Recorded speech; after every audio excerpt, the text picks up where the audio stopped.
our tools that we talk about in our journey to create lasting health and well being. And these five power tools that I have are coming from the research that I've done for my forthcoming book, Power Beyond Prescription. Unlock the inner ability to create lasting healing. Now, I truly believe that there is a significant power that we all have within us. And it is not only within us, but it is also around us that can create our healing. And by healing, I have referred to a state of peak health and wellness and vitality, which is not reliant on any external means or external controls.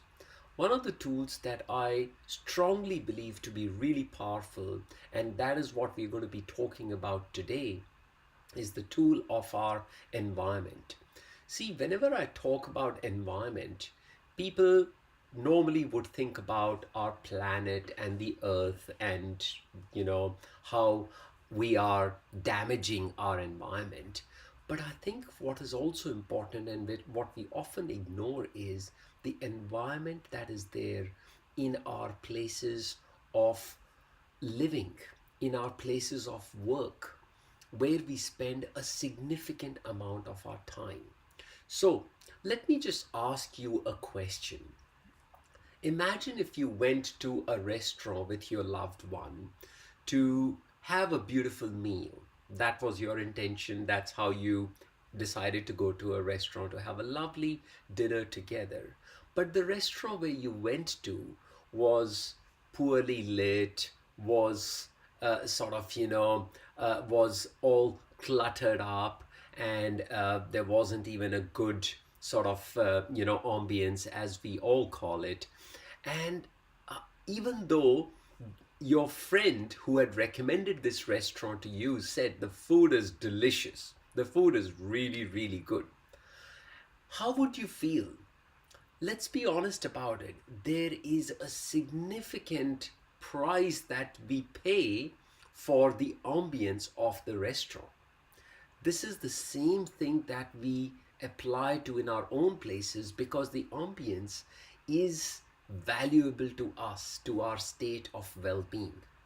So, if I were to explain this to you in more scientific terms, what I'm going to say is that, see, if I took, for example, this pen, all right, every material being that exists or material object that exists in your environment has got its own electromagnetic field. I'm explaining this in the laws of physics. Everything has got an electromagnetic field. You have an electromagnetic field just as much as, the table or the chair or anything else has got an electromagnetic field around you.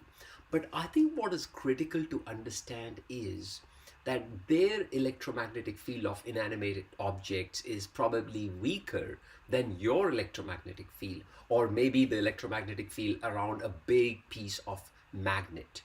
The point I'm trying to make is that if this electrical energy and the mechanical energy is not aligned with what you're wanting to do, it is going to create opposite forces. Opposite forces lead to more friction. They impact the smooth flow of whatever you are trying to do. Now, put this in context with, look at where you live. Just the room where you are, wherever you may be listening to this video, just look around you. Just take a quick 30 to 60 second, we take a test. Just take a grasp of the situation. Just look around you and see whatever objects you are seeing. It could be a table lamp, it could be a couch, it could be a photograph of a loved one, whatever it is. And try and answer these two questions, just these two questions. Any object that you look at, ask the two questions about that object. Does this object bring me joy? That's the first question. And second, does that object serve a purpose? Now, if it is, say, a picture of a loved one, say your child or your pet or your grandmother or whatever, well, clearly it brings you joy, and that is where it serves a purpose. But imagine if there is just a pile of shoes, old shoes, that, and I'm just making it up, of course, that there is just a pile of shoes or some stuff that is old letters that has just been lying there. It doesn't serve a purpose, it doesn't bring you joy. And that is what is energy that is being locked up in your environment and is not giving you joy. So that is what is draining your energy. So your environment actually creates an electromagnetic field around you, which can either assist you, which means assist you in doing whatever you're doing, or it can resist you. So that is where the two aspects come. See, I've always said that, and I've truly believed it, that your environment is like your vision board. You are always creating your reality based on this vision board. Now, if you have a cluttered environment, there is a lot of clutter, lot of stuff. We call it stuff, We've put letters, we've put old stuff and belongings that we wanted to give to someone, wrappers, and all of that. Well, that is all clutter. Things that you don't even use. You've never used it for over a year.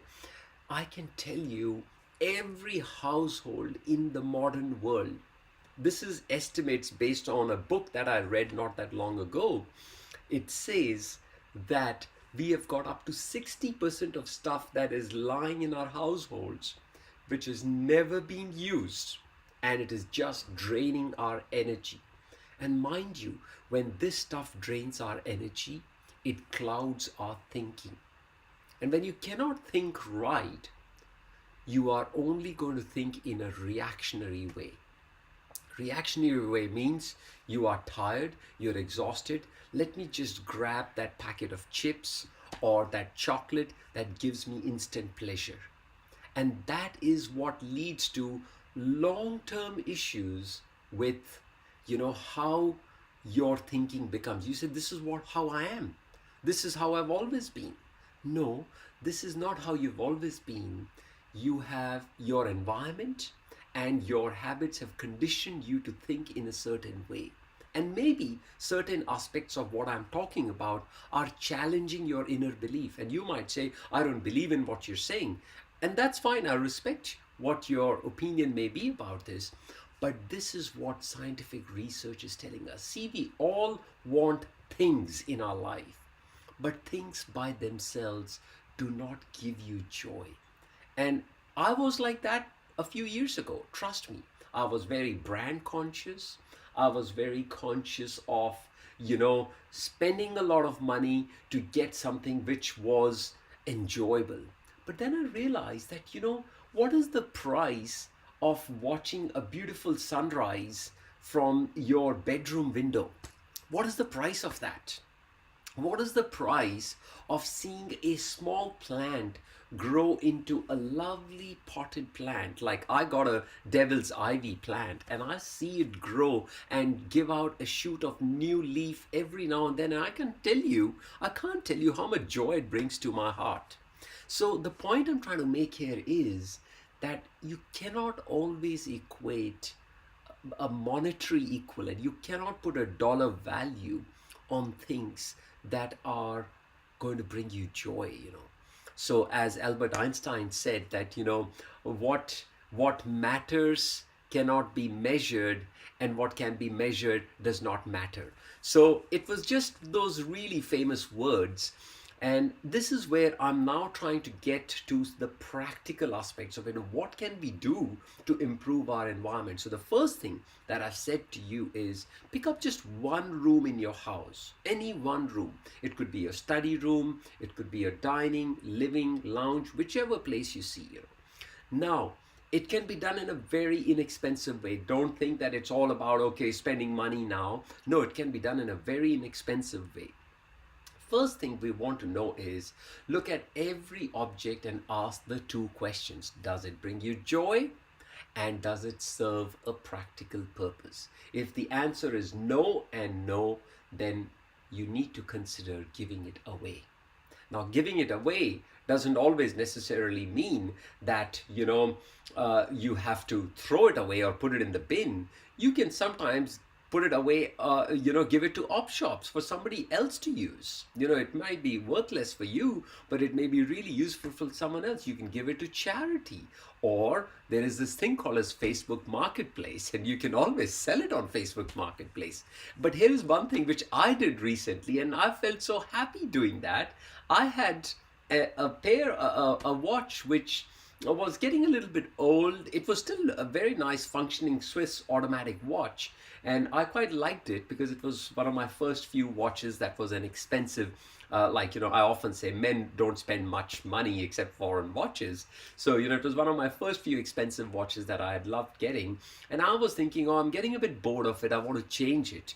So I thought, what should I do? What should I do? Until I was given this bright idea by someone who I love that, why don't you ask your son? He might be interested in taking it. And I asked my son, and he gladly accepted that watch. He was so happy about it, and he was very, I should say, very touched as well. So I actually, with my own hands, put it on his wrist, and we took a photo, and that was a really defining moment for me. That watch wasn't serving a purpose for me, but in that moment, that watch served a lot of, it had an emotional value to it. And my son really cherished taking it, and he was very grateful. Even the next day we had a chat, and he was very grateful about it. So point I'm trying to make is you can always give it to someone who values that particular object. So that's the first thing.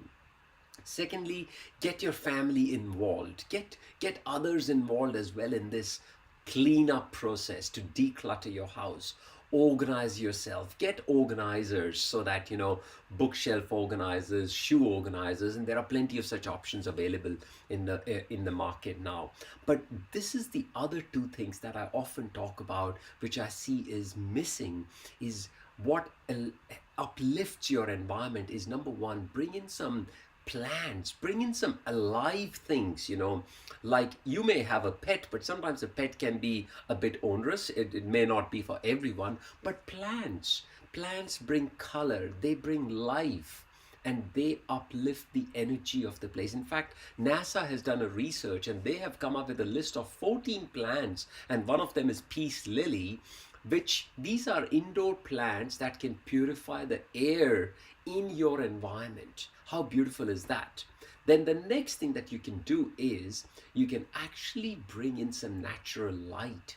Natural light you can bring in, not just like, say you may be in a place where you do not have access to as much natural light, but your ambient lighting like lamps and floor lamps and other things can create such a beautiful effect in your environment that it is warm and it's welcoming. And the last and the most important thing that I often talk about is things like, beautiful diffusers or incense sticks and aromas. And that creates, again, a warm, welcoming atmosphere, and also some soft music. I think we are all, in this space where we are so spoiled for beautiful choices in Spotify and so many other such apps that we can stream any kind of music. And I just love the music because it just brings that ease in the environment. It just calms it down. So I think those are my real key takeaways that I could provide to you, that your environment can become so beautiful and soothing and healing. And the one last thing, if I can say, is especially in the bedrooms, which is a place for you to rest and relax and recuperate, is reduce the sort of, try and limit the use of technology, especially when I see that there are television sets in the bedrooms. It's not a good thing to have because it tends to distract people, because you're always absorbed in the world outside rather than actually to focus on your own sort of connection with your loved ones. So I hope that video helped you. I hope you can take away something useful out of this video. Until I see you at the next time, take care and stay blessed.